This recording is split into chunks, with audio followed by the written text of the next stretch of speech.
Whoa! It's the us. We're here. Oh boy. Phenomenal. Absolutely phenomenal. Let me pull up the results of our little giveaway, huh? Yeah, I didn't even look. I want to know how many people entered when you get that pulled up. I also would like to know that. Let's find out. Ooh.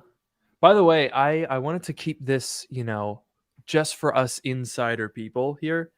So I didn't like cross promote this anywhere because I figured like people that just watch the main channel and don't really care about the podcast probably aren't going to care about a signed wall panel. They're going to be like, what the hell is that?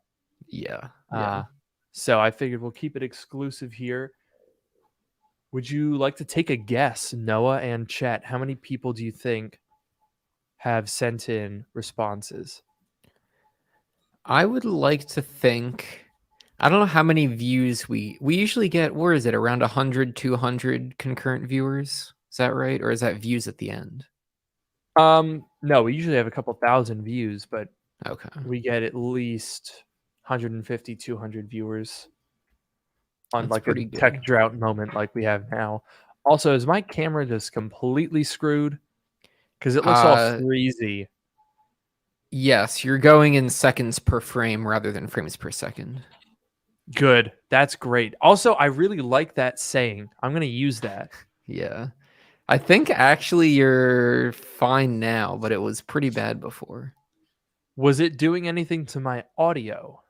No, audio sounded fine. Well, then that's all that matters. Yep. This is huge. So I gotta give my guess. I'm thinking no one else has given a guess yet. So we're guessing how many people filled out the okay, so we've got some. That's low. Didn't we already have? I remember we started it and there were already like 30, I want to say, at some point last week. There's got to be at least a couple hundred. If we're getting a couple thousand that's views, a bit ambitious. I don't know. If we're getting 150, 200, okay, maybe most of them aren't filling out the form, but there's gotta be at least 100. That's what I think. Well, you're wrong. I'm wrong. Yeah, it was 64. That's not too bad actually. Not bad odds. Now actually, okay, yeah. So 64 people filled it out. 59 of those people left comments. So 5 of those people threw away their chance. So that's a shame. How about that? It's a shame. And some people don't actually know what we're talking about. So I guess if that's you, then I guess you're outing yourself as a fake fan that didn't watch the episode. They got to get disqualified too, I guess. What do you think? Do people get another week, or do we just say, screw it, we're picking now? Are people someone's asking for another week? I mean, if we could delay it. Actually, that might not be the worst thing. If people want another week, we could do another week. Yeah, I mean, we probably can't ship it until I think we'll probably just do it when I go out to California. Yeah, so might as well. Yeah, exactly. Might as well wait. Sign it then. Okay, all right, fine. You get another week. But you got to write a message. You get another week. You got to think of your message. Exactly. It can be very well crafted. We can go through some of the responses. Let me scroll all the way down here. Here's a good one. This is not exactly the intended function of the form, but they did just go ahead and shoot their shot here. But they said, I need a cheap $500 or less PC for CAD. What should I get? Okay, interesting. So sort of ignoring the intended function of the survey, but there you have it. It's one way to ask a question. Now here's one which is quite impassioned about how someone would be left home alone and they were lonely and scared, so they found my channel and watched it and started watching Dark Mode in their free time and used it to overcome their fears and learn and grow their passion for tech. Oh, it's very nice. Someone else, right? I was gonna say. I thought the comment was gonna say. Wait, I thought that comment was gonna be like, I was home alone, so I need the wall panel to like defend myself in case something happens. That's where I thought that's that was a good going. one. That makes sense, honestly. But I do appreciate the. So yeah, that one was like a good soliloquy. It was like almost, I want to say 200 words. Very impassioned. Like very nice. The one right before that was cool show. That's very interesting tactics. Yeah. I think actually most of these submissions were from people that were watching the stream.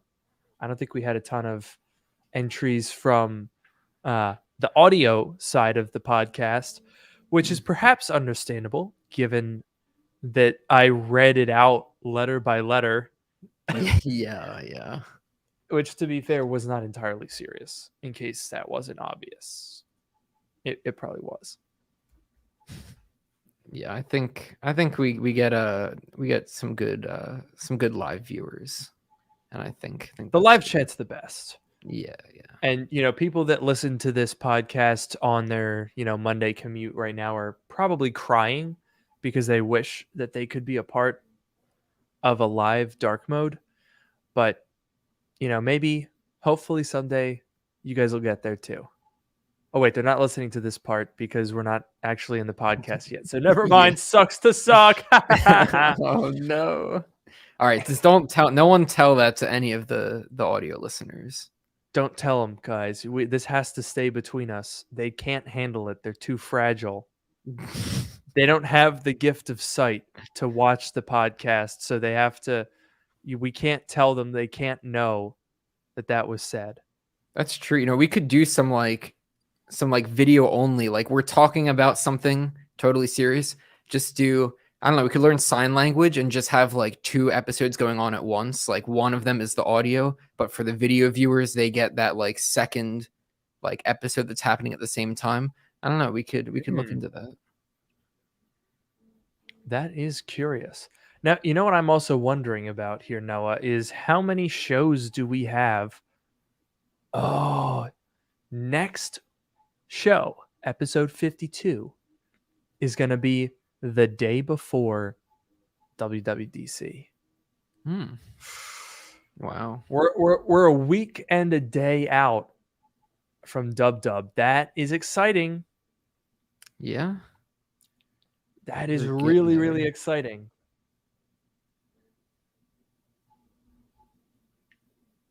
Oh man, I am actually I don't know. I mean, I think what we got to do is when we start the podcast, there was some news today.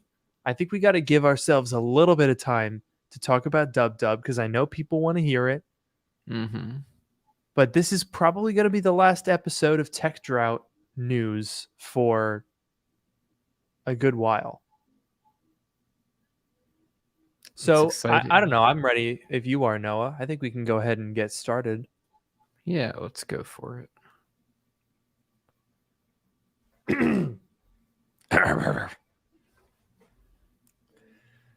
Welcome to Dark Mode, the podcast that brings you sage technology advice from 2 technology experts.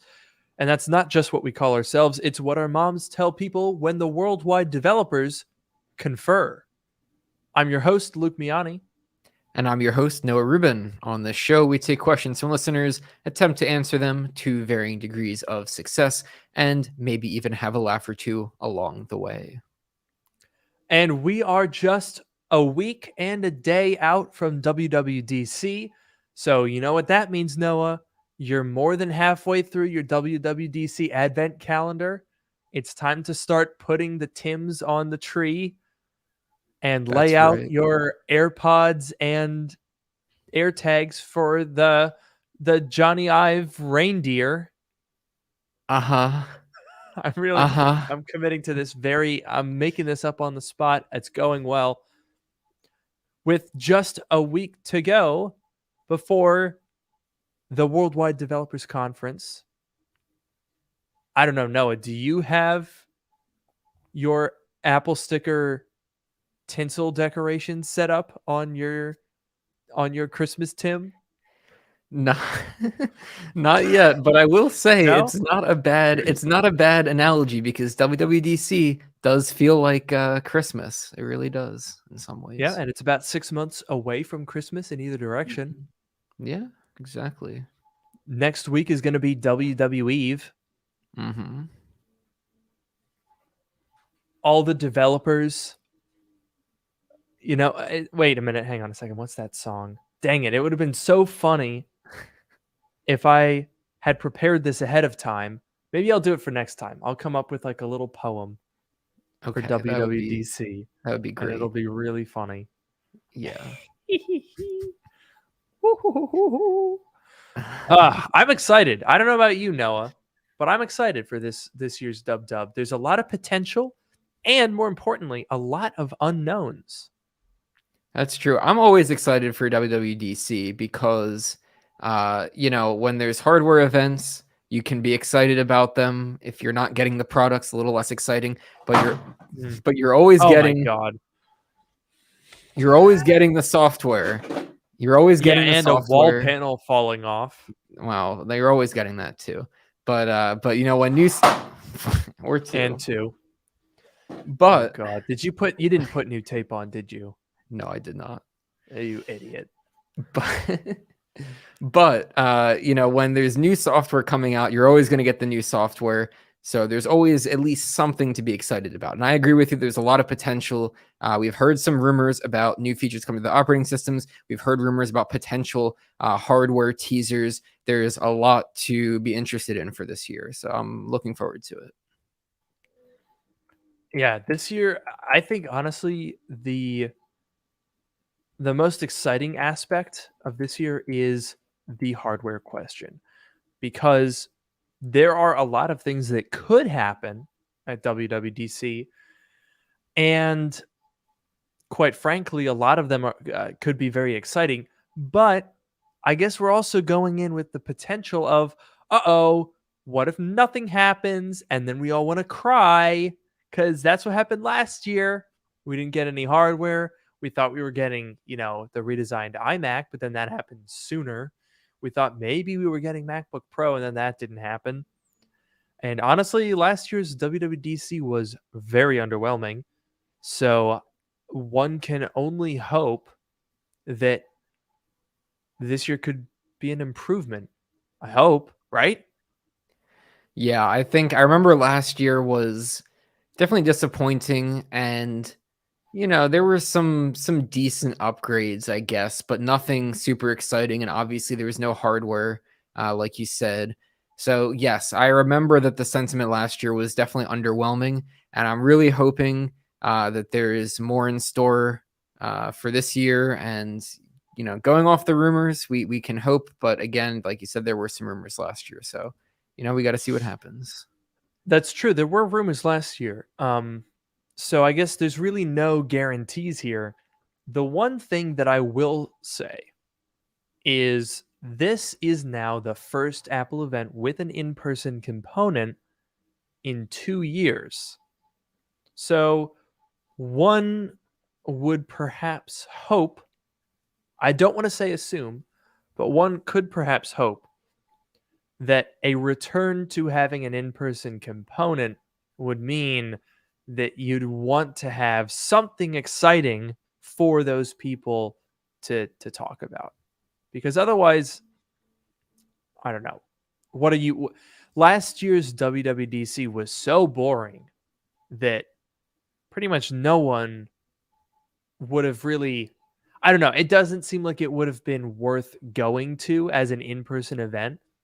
And when you have people traveling hundreds of miles and going to this in-person component that's only for the keynote, remember, there's no conferences during the whole week, I'm pretty sure. You would expect that the actual announcement is the main event this year. So it should be interesting. Yeah, that's a good point. I think last year definitely would have been. I mean, it was underwhelming, but especially if you were there in person, and that's what got announced. And I'm also wondering, and I forget if this is at the product launches or if they also do it at Dub. But like there's like the press room afterwards where they have new products or maybe the new. I don't know if they have the new software for this, but do they do that? Do you know? I think that the press room is usually for products. Mm-hmm. With WWDC, they usually have like developer workshops and stuff, but that's over the course of the week, and I don't believe that's happening this year. Yeah, that makes sense. But I do think, if you're gonna go all the way out there, you're gonna want to see something. You're gonna want to see something more than we saw last year, and I'm hopeful that that we can get that this year. I'm optimistic about it. So I've actually got the schedule here. If I can find it, if it could load. Okay, so yeah, the keynote is 10 a.m. Pacific on June 6th. So it's an online-only event, but a select number of developers have been invited for a viewing event. Following the keynote, I just heard a wall panel. Oh, Yep. God. Was that the other? Dude, put new tape on it. Yeah, I know. Because look which two are still up. I know. My goodness. What a sham. So after the keynote, they have a platform State of the Union for developers at 1 p.m. on June 6th. So that's 3 hours after the keynote. After that at 5 p.m., they have the Apple Design Awards. And then starting June 7th, they're providing session videos on the new features coming to iOS 16, iPadOS 16, tvOS 16, macOS 13, and watchOS 9. Oh God, we're going to have to watch like spiels on all of the little tiny features on all of those different platforms. Mm-hmm.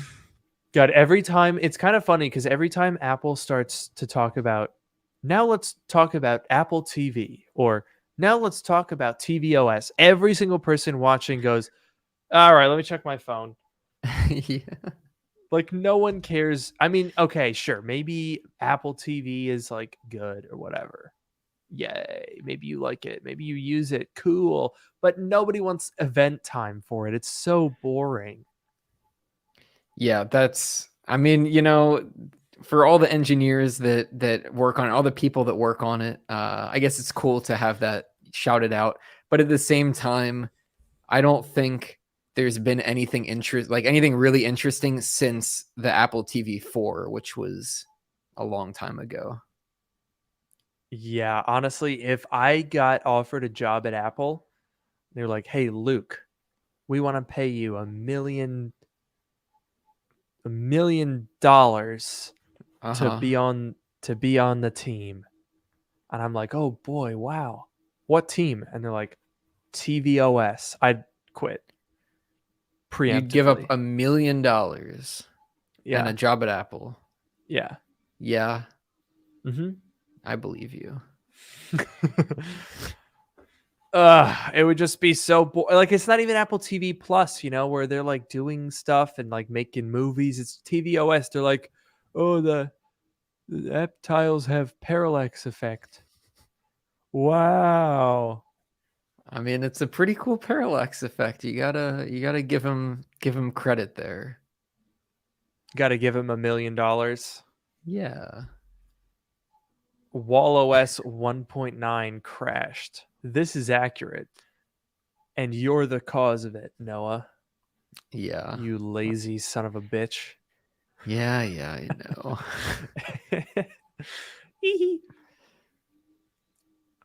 Someone, I'm sorry, I just saw this. I'm going to guess 20 to 221 inches, and I don't see the context for this, and I don't think we talked about this, and I'm so confused.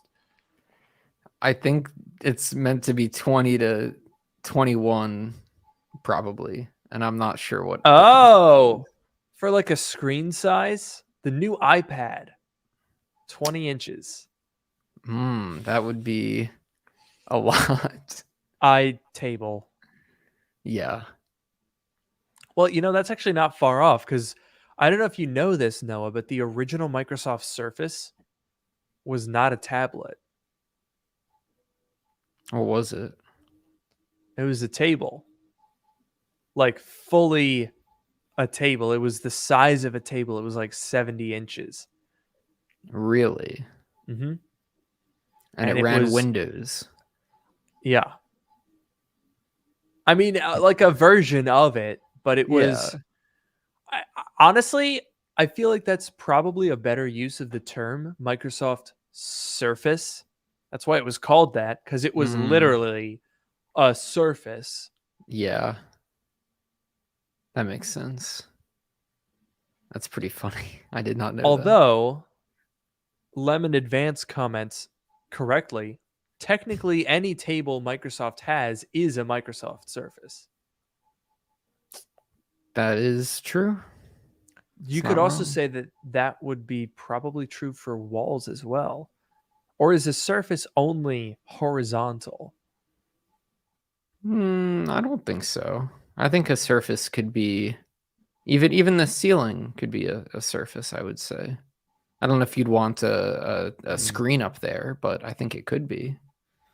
Webster's dictionary defines a surface as the outside or any one side of an object. So, yeah.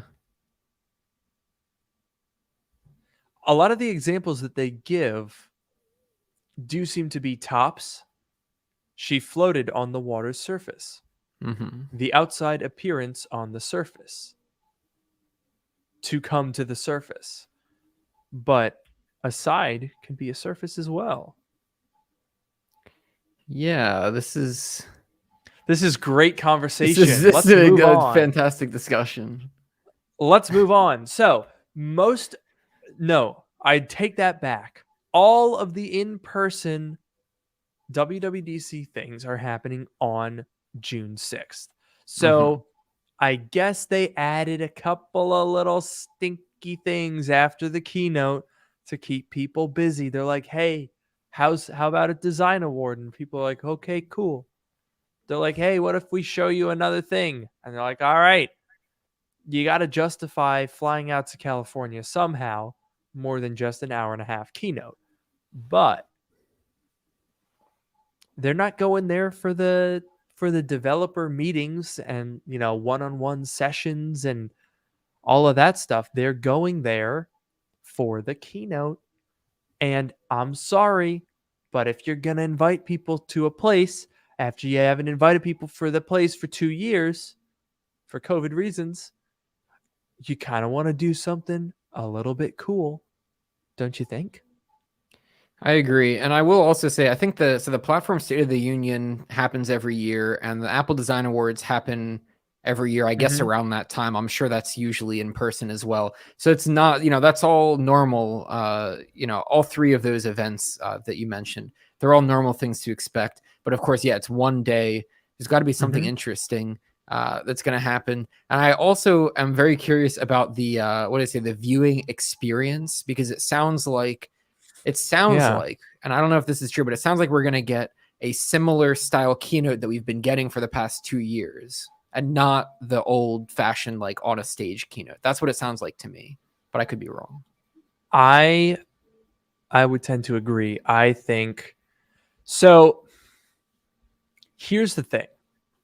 If you're going to go back to an in-person keynote, then crowd size becomes an issue, because my understanding is they're keeping this relatively small, and that means if you do an in-person on-stage style event, then you won't get the uproarious applause and like cheers that make that feel more grand to the people that watch it online, which is, let's be honest, the vast majority. So that is definitely something. I could see them doing some sort of a hybrid. Like, I don't think they're going to get in and sit down and the teacher's going to come out with an overhead projector and a VHS player and say, "All right, class, today we're going to watch a movie. Make sure to follow along with this handout because there will be questions about this movie on the test that will therefore ruin the experience of watching the movie because it's no longer for enjoyment purposes and now it's for learning purposes. And also, the movie will be broken into 17 different class periods where you will get to watch 4 minutes of footage per class period." I don't think you they're got gonna do that. some trauma there, I can tell. Yeah. And then when they start playing the movie, they're gonna start with the mouse in the top right-hand corner of the machine and slowly and shakily wander across to click on the play button of the video. And then after the 17 different class periods where they show it, the credits will roll, they'll stand up, and they'll start talking as everyone in the class watches the autoplay circle start to load. And with great, fear in your heart, you'll watch as it starts playing another unrelated video that showed up in their school accounts recommended videos, which will then take the teacher completely by surprise, as if it's the first time that this has ever happened and that it doesn't happen every single class period. And they'll go, "Oh my goodness, my whole train of thought is derailed. Who could have foreseen this?" Yeah, and I think you forgot an important part, which is when they wander the mouse down and press the play button, they leave the mouse there so that the play controls don't go away. That's very important. Yes. Exactly.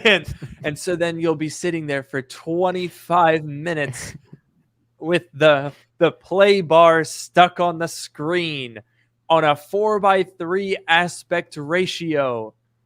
Oh. Yep. Good times. Good old days. Oh, and also every 4 minutes, it'll go fling as an email chimes and pops up in full view of the class where it says "Hey, so this guy did cocaine in the bathroom." And then we're like, "We all know that now." Yeah. Oh, man.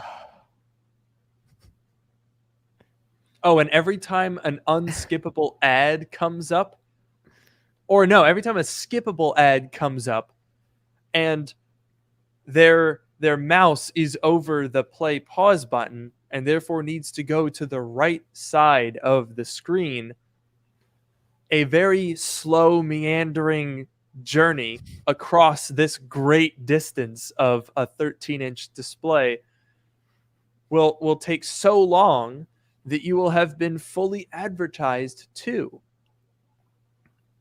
That's right. And that's a lot. That's a big bang for your buck. That's like, what, 20-something people watching that ad. Oh, yeah. 20-something people. And it only counts as one view. You're only paying for one view. Exactly. That's a life hack. Yeah. So apparently, actually, according to this comment here, they changed it so that the play controls go away even if you leave the mouse on it. Oh, well, that's very good. Teachers everywhere have been foiled. How will they ruin viewing experiences now? They're gonna have to find new ways to do it. They're gonna have to find new ways to make watching something in class an unbearable experience. Mm-hmm. Dude, how many times did we watch movies that were uploaded to YouTube in 360p quality on a projector that took them 20 minutes to set up, that they broke a 2-hour movie into like 6 classes with the play pause button up? Oh, and every time there's a banner ad, forget it. That's staying up the entire time. Oh yeah. It will stay up until the end of the universe. Yep. Those are some good memories. And then I see some people in the comments talking about VHSs, and I remember, I guess maybe VHS for some time and DVD for some time, but they'd roll in the cart with the CRT with the strap over the top of the TV, and they'd have the VHS player, the DVD player, maybe even a combo player. I don't want to get too crazy here, and that was always a classic as well. But the thing about the thing about the CRT cart is that it always had way too many wires. You know what I mean? Like, it would always have a plug built into the side of it, right? So it had like a power strip. So realistically, they would use the speakers on the TV because, of course. So you don't need wires for that. So it would only have a power cord for the TV. It would have a power cord for the VHS drive, and then component cables. Where did all those wires come from? There were always 1,000 wires. The mystery of the universe was contained in the knot that was formed by those wires. Yeah, they've got to be. And then it's like, whenever there was a problem, whatever the problem was, maybe the sound wasn't working, maybe the video wasn't very good, you got all these wires that you can play with and be like, ooh, is it this one? Is it this one? Do I switch over to this one? It was always like an adventure to do that.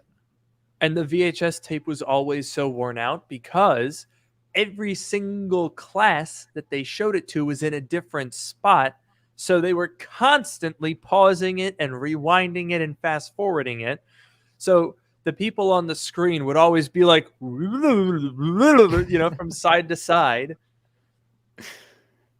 And it would have like sometimes, I don't know if you guys had this, but sometimes because we would, like, they would only show a certain part of the movie and they wouldn't show the whole thing, which really pissed me off because it's like, I want to see the whole thing. I don't know what happens. And they'd say, oh, don't worry, he makes it out at the end. I'm like, I would like to have seen that. But sometimes they'd have like a thin spot in the VHS from where it had been like stopped all these times. And so the image would go a little bit faint for a couple seconds. Oh, yeah. Classic. So all of this is to say that we don't think that's what Apple's going to do at WWDC. So what I think is more likely is a hybrid event. Tim Cook will probably make an appearance, and he won't just be rolling out the little VHS TV, although that would be hilarious. Yeah. He will, in fact, most likely come out, do some of the, you know, the opening bits, and then introduce a film, perhaps? I don't know. It's a little weird. I guess it is kind of like when you would go in and have a movie day. Yeah, pretty much. I think here's my theory that this is based off of nothing, but I'm just going to put this out there. This is my official prediction for what's going to happen is, so the intro part, because Tim Cook always starts and ends the event. And I think that those parts are going to be in person, like you said, and it's going to be live. So that's going to be live streamed of Tim Cook on the stage, the people in the audience. You know, if they're in their big theater, maybe the people will be social distance every second or third or fourth seat to fill out the room and to keep people separate. But I think that part will be in person. And then the rest of the keynote will be the style that we're used to, and those people will just watch it on the screen in there, and we're just gonna, see it like we've been seeing it for 2 years, and then at the end it's gonna go back to Tim Cook in that room. So that's my theory. That's what I think is gonna happen, but I don't know. I have an idea. This conversation and what you just said reminded me of something. Which was in WWDC. I'm going to share my little tabaroonie here. In WWDC 2020, they did the little drone tour, right? So then they went to Steve Jobs Theater, and they had the stage, and they had Timmy Boy walking out on the stage to his like stand-up comedian stool. Mm-hmm. And so I would honestly see them doing something like this, right? He comes out and he's like, WWDC is incredibly important to so many people. Good morning. And then, he talks and talks, and here he goes. He's like, oh, wow, look at this. We got to talk about some stuff. He did they were talking about the Black Lives Matter issues that had happened just before then. So that was a good little addition there. They talked about coronavirus. They talked about what they're doing about coronavirus. And then what did they do? What did they do next? This is a good refresher, actually, because I think they're probably going to do this too. Oh, so then they talked about their platforms, and then they went and they were like sending it over to Craig. And then I believe after that, we went full virtual. Mm-hmm. We can scrub through this here. We had their little demo videos. We had their little thing. I'll turn off closed captions there. iPad OS, Watch OS, privacy, TV OS, which gloriously was only like 5 minutes. I don't think I could have handled any more than that. Then there was Mac OS Big Sur, and then they talked about Apple Silicon, and then only at the very end did they go back to Tim Cook in Steve Jobs Theater, where he gave some updates. I think that's a pretty decent layout that we should probably expect for this year, I would imagine. Yeah, I definitely think I think the beginning and the ending are going to be live streamed, because for the people that are going out there and they're sitting in Steve Jobs Theater, wherever they're going to be sitting, probably there, they gotta have something. They can't just go in there and it's like they're watching a movie. There's got to be something. It's a viewing experience, right? They got to experience something. They're not just going to watch a movie. And I think that we are going to get the nice transitions, even the ones going into the theater and going out of the theater, and there's going to be it's going to happen twice, once at the intro and once at the end, and the production team will be very creative about how they do that, because they have to pre-film the transitions, but they'll do that, and we can look out for that. But I think that it's going to still be a very well produced event like we're used to, because you can't go back from that. They're just too good. But I do think that we'll get a little bit of in person, which will be a nice change. So I think it's a good compromise. As long as we get some Craig time, I'm okay with it. Craig shines at WWDC, and I have high expectations, frankly. Oh yeah, he's always there, and we always love to see him.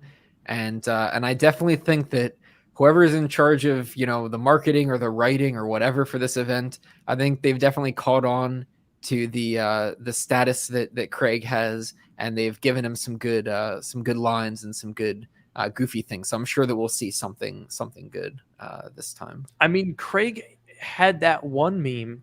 Remember in 2020, because they were talking about the Apple Silicon transition, he did the opening the laptop thing. That transcended even the tech community. That became like just a meme in general, when people didn't even know who Craig was, and it was still part of the meme thing. So they got that's a high bar. That's true. That was a great one. There's usually a funny story about the Mac OS naming, so hopefully they'll keep that up as well. And I think that we'll see some funny stuff, because they usually do that, and it's always appreciated. Now let's talk about what we could expect, because obviously we've talked about things that we would want for the operating systems. And I would be curious to hear, in the comments what you guys are looking forward to, what you're hoping for.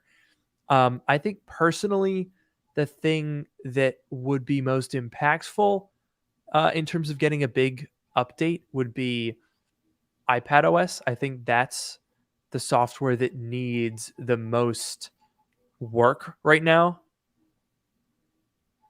Yeah. Oh yeah. iPadOS.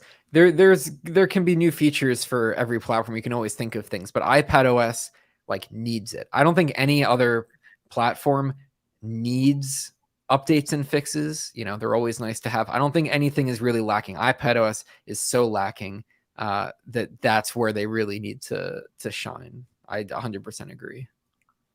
Yeah, it needs to happen. I'm really hoping that we'll start to see some of that like pro mode little inklings that we've heard about.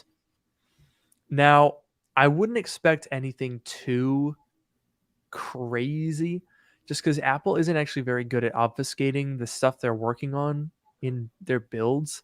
And oftentimes stuff will end up in current versions of iOS that are for future versions of iOS, and you'll see leaks on that.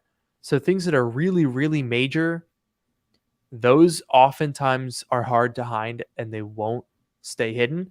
But I don't believe we've had any super big ones. So I'm expecting not a ton for hardware, for software this year. It's not a super cycle year like Big Sur was. Yeah, and I think that those are going to be harder and harder to come by as time goes, because all these software platforms are very mature. And at this point, you can add frosting features. You can add, to use the term that you like to use, frosting features. You can add those. You can add, like the focuses is a decent upgrade. It kind of cleaned up some of their stuff because they had the do not disturb while driving, and they had the workout mode, and they had do not disturb. They had all these like separate things, and so they sort of unified them together. They cleaned that part up a bit, and that's a decent thing. I don't think it's a huge impact, but it was a nice little thing. Then there are some bigger things like widgets. That's obviously been a long time coming. And it's great to see that. I'd like to see more interactable widgets in iOS 16, because right now when you make widgets, when you have an action on a widget, the action has to open the app. So if you tap on anything on the widget, it has to open the app in order to do an action. So you can't have like a pause, play, next, back, like any buttons that you have to open the app. I'd like to see more interactivity in that regard. That would be one of my major things that I would think of. Yeah, that's a very good point. I oftentimes forget about that, but I do have a music widget that I put on my home screen, and it's not that useful, frankly. I mean, it doesn't really let you do all that much. It just kind of gives you quick access to things that you like. You basically just get a couple different. Well, there's also like something like this where it just pulls up a song, and I have not listened to this song in ages, so this is not helpful for me. So sometimes it'll pull that up, sometimes it'll pull up like the recent albums that you listen to. It's really not all that helpful.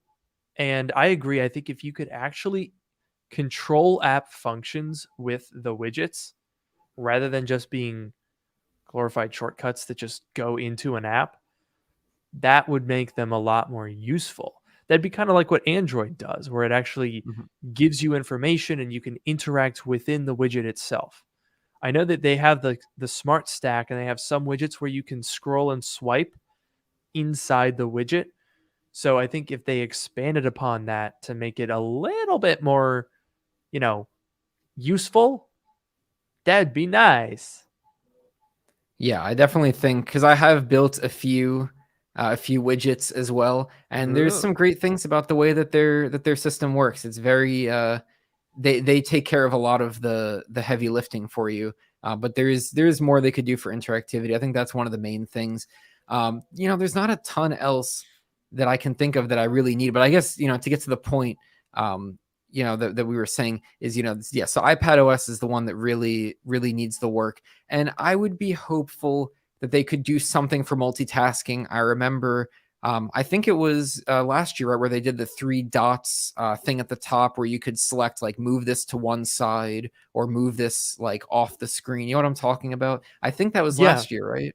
So there's, it a was. little step in the right direction. And hopefully this year they can take some more steps in the right direction, make the multitasking more powerful. It's got an M1 in it. They gotta step up the software. Yeah, I mean, almost all the iPads at this point have M1s. You've got the iPad Pros, you've got the iPad Air. That chip is already so much more powerful than the A14 that was already more than powerful enough. I mean, if you look at the list of Macs that are supported by Monterey, I'm trying to find this here, macOS Monterey supported devices. I believe the oldest thing that you will be able to use is an early 2015 MacBook Air. Yeah, the early 2015 MacBook Air and Pro are supported, and those are unbelievably weak dual core i5s at this point. I mean, when you look at the Geekbench score of an A, what's the lowest end product? Or what's the lowest end processor? There's an A12. No, it's an A13. That's the weakest iPad, right? I'm not 100% sure, but I definitely trust you. I think the iPad base model, the cheapest one, has the A13. So the lowest and the least powerful iPad has a multi-core score of around 3,500. Now, if I do a MacBook Air 2015, those have a score of around 1,000. Yeah. Yeah, so the weakest iPad that you can buy right now is 3 times faster than the weakest Mac that's still supported. Now, granted, there are old iPads that are still supported, like I think even the iPad Air 2 from 2014 is still supported, which is absolutely redonkulous. Yeah. Like, what? But I mean, honestly, I would not be mad if they restricted certain features to newer chips. That's understandable. I just want them to exist. Yeah, exactly. For the majority of people, I think that the majority of people are on these newer devices, and I would also think that the majority of people that want these stronger, these better multitasking features, or better pro features in general, would be on that hardware, right? The people that want these pro features are not going to be on a 2014 iPad Air. They're going to be on one of the new iPad Pros or something with an M1 or a late Series A processor. So yes, if they want to restrict it, if the experience is not good on the lower end and they want to restrict it, that's fine. The people using those devices, I really don't think they're going to care. But those features need to exist because the software is holding back the iPad so much. It's kind of sad. Yeah, kind of sad is definitely accurate. I mean, I for one can't believe that they support so many devices and yet don't give the newer ones any real upside to it. Like iPad OS is exactly the same on a 2014 iPad Air 2 as it is on a brand new $1,500 iPad Pro. That just seems like a waste of opportunity. You have a larger screen that doesn't do anything aside from make the same interface appear larger. They really do need to do something about that because it's overdue. It's been overdue for years at this point. Yeah, and I think You could say it's a good thing. Like, no matter what iPad you have, you're going to get the same experience. Obviously, there are sometimes there's features that require a certain type of hardware, like, I guess like some of the older Macs, maybe the unibodies didn't have. I don't remember if they had. I guess they had AirDrop, but like the continuity, I think the unibodies didn't have, and there were some things like that were hardware limitations. I don't know if the iPad has that as much, but barring that, it really is the same experience, which, you could say is a good thing, that they're not putting features behind, not a paywall, but behind like a need to upgrade. But at the same time, there needs to be features to take advantage of this more powerful hardware. And if it's not going to work on the older devices, and if they need to, put a barrier there to like a minimum spec, then that's what they got to do. But they need to bring these features in. I mean, they've been doing that on the Mac for a while. It's not particularly crazy. There are some features that are Apple Silicon only, even if you have like a very powerful Intel Mac. True. So it's I think a quite defensible. I'm sure people will get mad about it. Of course, they'll be like, "Why? My iPad's 8 years old. It's running on an A6 chip, and I'm mad that I can't do all the newest stuff on it." But like, yeah, I'm okay with it. Apple, you have our permission here on Dark Mode. You have Dark Mode's collective permission to feature wall some older iPads into not having certain things. Yes, please do it. If that's what it takes, please do it. We'll take it. Now, as for macOS, gosh, I don't even know. What is there to do? I mean, obviously, now we have universal control, which is cool. I can't say I really use it ever. I've never used it. Yeah. It's a good idea. The people that do use it love it. Apart from that, I can't really think of any major like holes in macOS. The only thing really would be, and this is maybe less macOS related, but having better optimization for Apple Silicon. There's only so much that Apple can actually do, but there are a lot of apps that just struggle taking advantage of all that Apple Silicon has to offer. And I can't help but wonder if maybe there's something Apple can do on an OS level to facilitate that, to make it easier, to something that gives Apple Silicon more of a chance. I'm also low-key hoping that they give us a ye olde Final Cut Pro update, because right now Final Cut Pro doesn't really take advantage of the M1 Ultra. It's kind of ironic. If you compare the GPU contribution, Final Cut Pro doesn't even notice a difference between the 48 and the 64 core. It literally 0 seconds different. It's not even like, oh, it's a little bit faster. It is identical. It does not even use the extra power. So do please. Thank you. I do think that hopefully we'll see something about the Pro apps, because there's always room there. I think some general fixes. I saw there was a comment. I think system preferences needs to be cleaned up.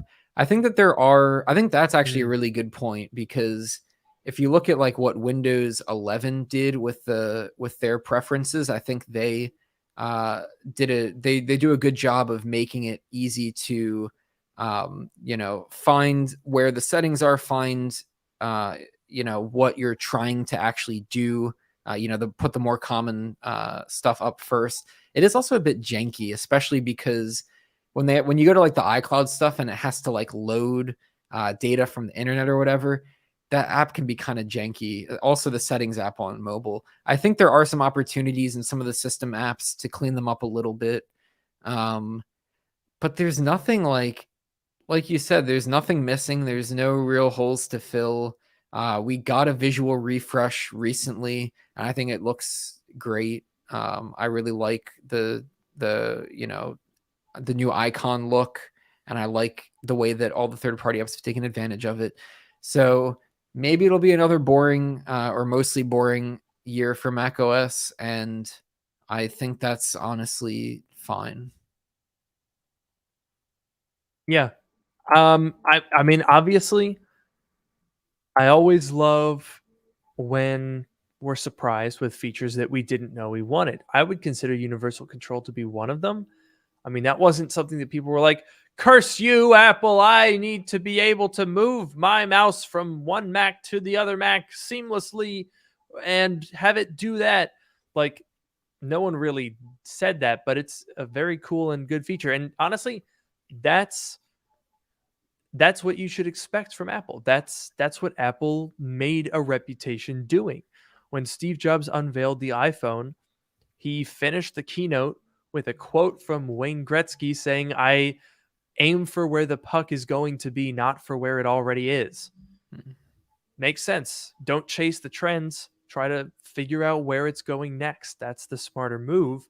And so sometimes to do that, you can't just be, reacting, just giving people what they want. You have to be pre-acting, giving people something that they didn't know that they wanted. That's what the iPod and the iPhone and the iPad all were.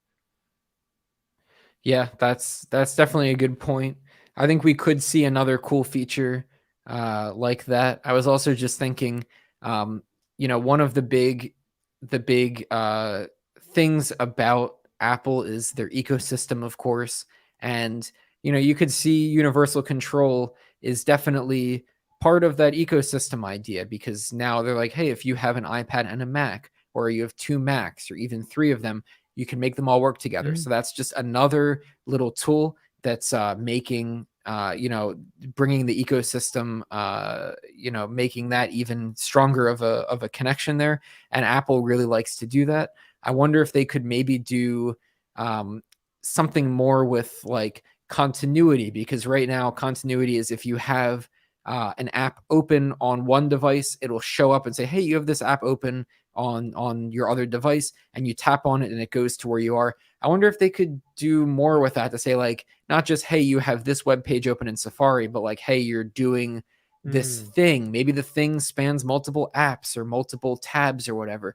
And they say, I want to move my task that I'm doing onto this device. Like, what if Final Cut came to the iPad, which has been rumored for a very long time? And what if you were doing Final Cut on your laptop and you were like, hey, I got to go. I want to move Final Cut onto my iPad, and it'll move the stuff. Maybe it's an iCloud. Maybe you had like a script open and it moves this, like it just moves your whole context over, something like that. Just like more for the ecosystem. And that could be, maybe something Apple could do, maybe something that people aren't expecting.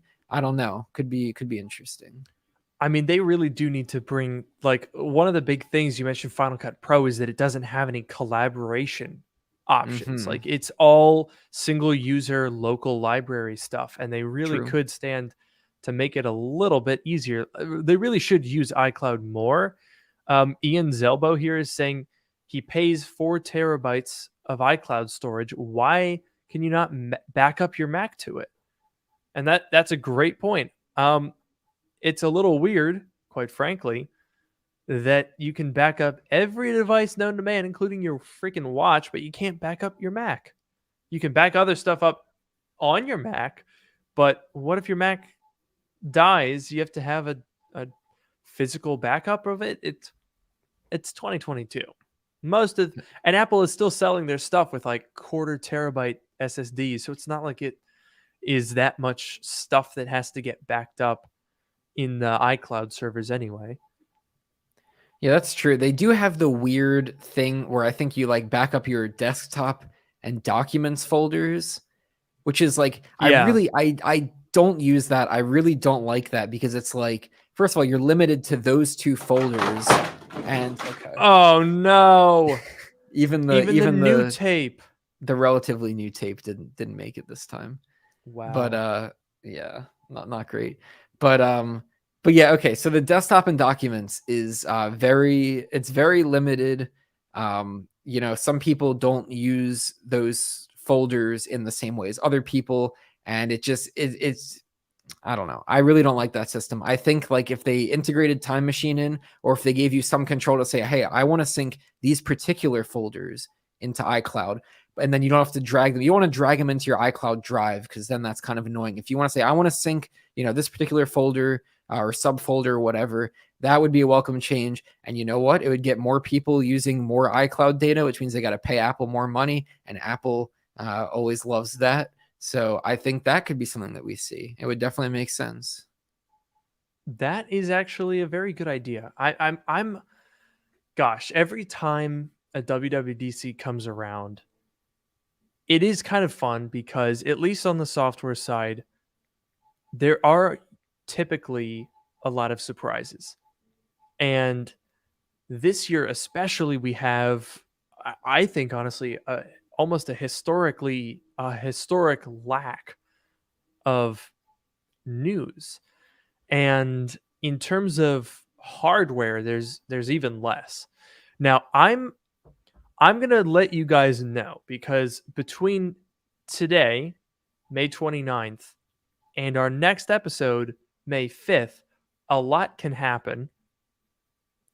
But as of right now, I have no information, none whatsoever, on which hardware could be launching. Obviously, we've heard news about, a redesigned MacBook Air. There's a Mac Pro coming. Apple confirmed that there's a Mac Pro coming eventually. So there's a lot of things that we've heard about, but as of now, I have no information about the contents of WWDC from a hardware perspective. I just know that a lot of people are very, very certain that there will be hardware of some kind. Yeah, and I think if I will make two predictions. These will be my official predictions, and they very well may be wrong. But I think that we are going to get a teaser of the Mac Pro, because we've discussed this before, that the Mac Pro is very often teased at WWDC, and then it's launched later in the year. Apple is very specific that it's coming, and it's got to be coming soon. We had this whole discussion, I guess, a couple weeks ago, but I do think that we're going to get a teaser for it. And I also think I saw there was some news about like a Reality OS trademark was filed, and there was some other stuff going on with that. And that's that is as much a software thing as a hardware thing. So maybe WWDC would be an appropriate place to give a teaser, not a release date. It's still a ways away. Maybe it could be an appropriate place to give a teaser. Maybe that's going to be next year's WWDC, as in 2023. But I think that would be another option to get a little teaser at what the software especially will look like, because of course this is a software focused event. So I don't know. Those are my two predictions. That's an interesting idea. I think that we'll have to see. Make sure you write those down so that you can see how close you get. Mm-hmm. But the thing that I'm hoping to get some clarification on over the next week is a news story that came out today that's sort of adding some confusion to the mix about about this year's chips, essentially. The A16 and the M2 / whatever they call it. So here's the thing. Shrimp Apple Pro, who is a Twitter leaker that has gotten some things right, and then also Ming-Chi Kuo, have discussed delays in the improved TSMC N3 and N4P fabrication process, which would allow for a smaller node, 3nm chips, significant performance boosts. And basically, they both think that that's not happening until next year. And so that leaves Apple in a bit of a bind, because what do you do this year? What do you do for the A16 and whatever Apple Silicon Macs happen? Because I, for one, refuse to believe that if this new process is delayed until next year, that Apple won't release any new Macs until next year. I I think we are at the point now where the original round of M1 devices are going to become too old. Like, they are great, make no mistake, but they are getting a little old. And in the tech space, having products that sit on the shelf for a really long time is not a good idea. Now, it's not inherently bad. It doesn't make the M1 chip any worse, but it is actually going to artificially inflate the price because it's still current, right? So if you're trying to get a good deal on an M1, then you should also be hoping for a replacement for it. It's a little weird to think about, but it makes sense. But essentially, what Ming-Chi Kuo and Shrimp Apple Pro are saying is that the A16 for the iPhone 14 Pro models will use the same process as the A15. So it would be essentially a minor bump like we saw going from 14 to 15. And so the other thing that's weird is that Ming-Chi Kuo said that the redesigned MacBook Air, which we're expecting this year, faces the same technical limitations as the A16 with N5P, the production fabrication process. And so he suggested that the big redesign is the major selling point, and that they would debut the first M2 chips in next generation Pro and Max form with big performance gains. But then that would mean launching an M2 no suffix, which is essentially an A15. And like it just gets so confusing because then you're talking about like, okay, so are they going to release an M2 chip this year that's a minor spec bump, and then next year do an M2 Pro that's on a different fabrication process? Because that doesn't make sense. I can't possibly imagine developing chips on different fabs with the same name. Like, a lot of this is very weird. And I just honestly don't know what to make of it. Yeah, that would be interesting. I mean, I guess at the end of the day, the names of the chips are marketing terms, but they should also mean something. And it would be weird to have a split between, the standard one is using an older process, and the Pro, Max, Ultra, whatever models are using the newer fabrication process. It could be possible. It's not impossible to happen. And, there could be, it could be caused by, these delays that are going on because of COVID and parts shortages and whatever else. I'm sure that Apple had some other plan, and they're just trying to make the best of the situation that they're in. So it's pretty hard to say, but it would be a little bit weird. I agree with you. I am perplexed. And that's honestly kind of a good thing, because whenever we have like a pretty clear image of what Apple's going to do, I mean, it's definitely fun learning more about what Apple's going to do, but when you know everything, it's a little bit boring sometimes. But right now, we are in a complete, black hole of information. And I really like that, because 2 months ago, I gave you guys the Mac Studio design beforehand, and that was crazy. That was an insane time. But now, just 2 months later, we're in the complete opposite situation. So it's cool that we can have Apple events that are both, where you have the excitement of the leaks beforehand, and then the excitement of, oh my gosh, the leaks are correct. And then on the flip side, having complete radio silence and having a ton of surprises. I love having both of those things, because I really do love leaks and covering leaks and creating leaks. And I also love being surprised. And we're getting to do both in the same year within 2 months of each other. That's awesome. Yeah, that's definitely that. It was a very fun keynote, to watch and see that everything, 99% of what you said turned out to be exactly true. So that's always fun. And, it's always fun to go in and not know anything, and to be, hopefully pleasantly surprised, but at the very least, you're seeing stuff that you didn't know what you were going to see. And there's going to be something good in there, even if it's not the most exciting stuff in the world. Last year wasn't the most exciting stuff in the world, but there's always going to be some good stuff in there, and you're always going to be happy to see it. You know what else I'm going to be happy to see, Noah? I think I do. And what might that be? I think it's going to be the end of this episode. Whoa!